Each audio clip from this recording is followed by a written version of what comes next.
Welcome back everyone to theCUBE's live coverage here in San Francisco for Databricks' Data plus AI Summit, their annual event. My name is John Furrier, host of theCUBE, our whole team is here. Dan Morris, head of marketing solutions, go-to-market for Databricks.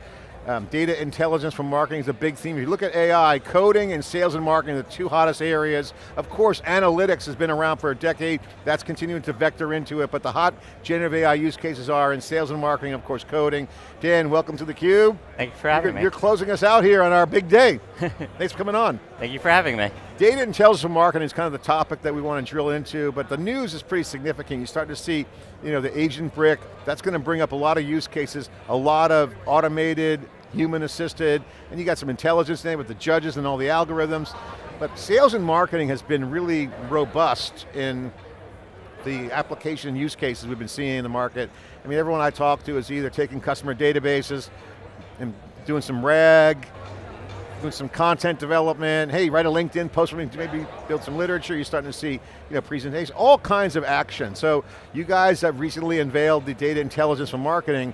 There's a whole nother level here. Can you share what that is? What are you guys working on? What is the marketing solutions for Databricks? I'm sure it's going to help add value to the people trying to use AI. Yep, so we talk to marketers across all industries, really across the globe, and there's some common themes that come up a lot, right? We want to be hyper-personalizing experiences across all channels and touch points, consistent brand tone, brand voice. We want to be smarter with our campaigns, precision, more science. We need to be doubling down on self-service. We need to be leveraging and scaling AI. And while the North Star is clear, there tends to be challenges that are in the way, right? So data is siloed, whether it's because of organizational boundaries or maybe it's external because data's outside in external systems. And because of that, the idea of self-service becomes kind of elusive, right? Yeah. Marketers are dependent on tech teams aren't able to work on other things, and then your campaigns become inefficient as well. Yeah. And so what you ultimately need is a platform that allows you to move with speed and agility, and so that's where data intelligence for marketing comes in, right? So it gives you really that ability to unify all of your data, your AI, your consent, so you can build out unified views. Yeah. And personalized experiences. So, I mean, all the great conversations with Databricks, look at all their headline customers, banks, big companies, big deployments, but really is transformative. If you think about marketing departments, marketing organizations, which try to drive sales demand and sales for the company, they have tons of data. Yep. They had old MarTech stacks. Remember the old MarTech stack? That collage of like a zillion different vendors on it.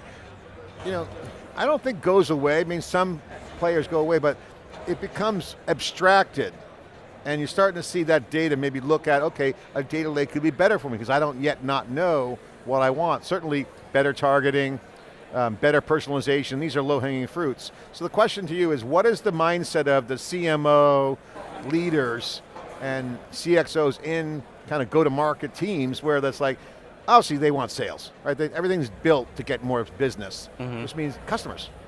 So obviously customer focus.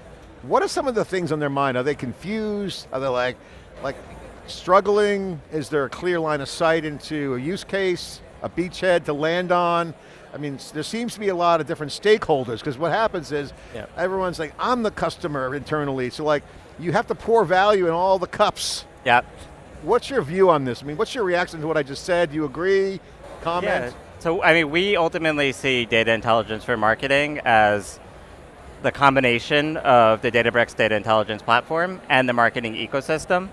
And what I love about this is that it lets all personas get tools that are purpose-built for them.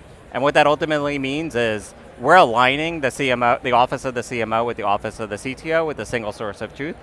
And that alone is what's bringing organizations together to move much quicker and with more agility. What's some of the hot deployments or integrations or projects you guys have worked on? And again, I know Databricks has been following for years. You like to get in there and then kind of like figure out the customer and then identify the patterns. Yep. Is it website traffic? Is it like, who designs the evaluation or the programming? What's it look like? What are some of the popular starting points, or how do people engage? What are the most popular areas now that are working?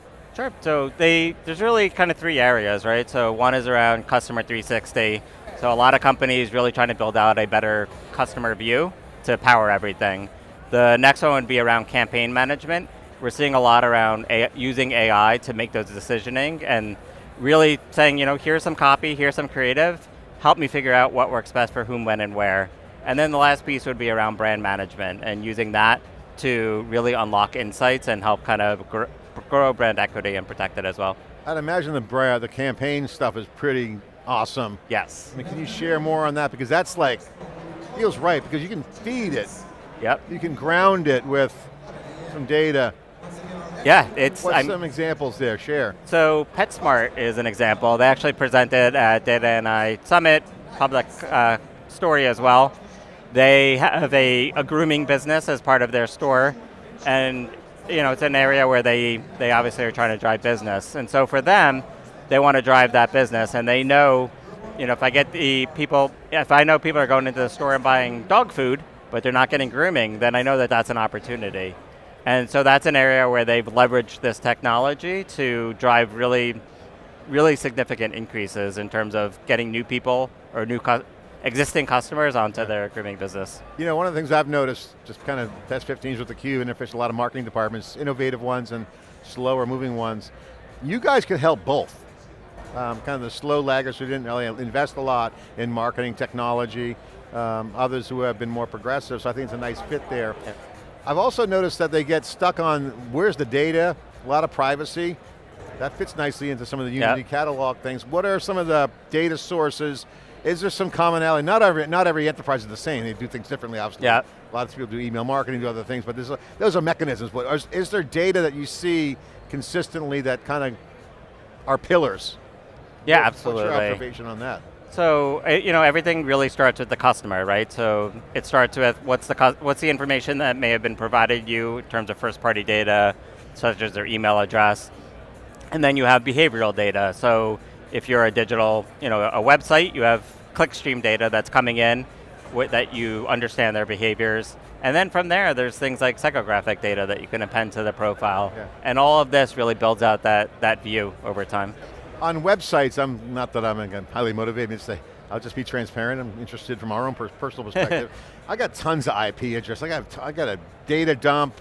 I have more log data, years. I'd love to, can you guys help me with that? Is that one of the, I guess my question is, what are the out of the box things that you have out of the box, and what can be done by the customer? So say I dump in the market intelligence, my data, is there an interface for that? Am I thinking about the right way?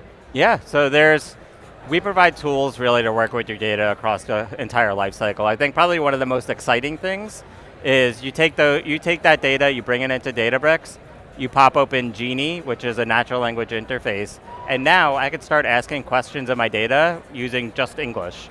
And you're now able to answer your toughest questions in literally seconds. Yeah. And so we're seeing that really being game-changing from everything from how's my campaign performing to how do I best optimize Find me a video that matches the copy. Exactly. Maybe that's something, yeah.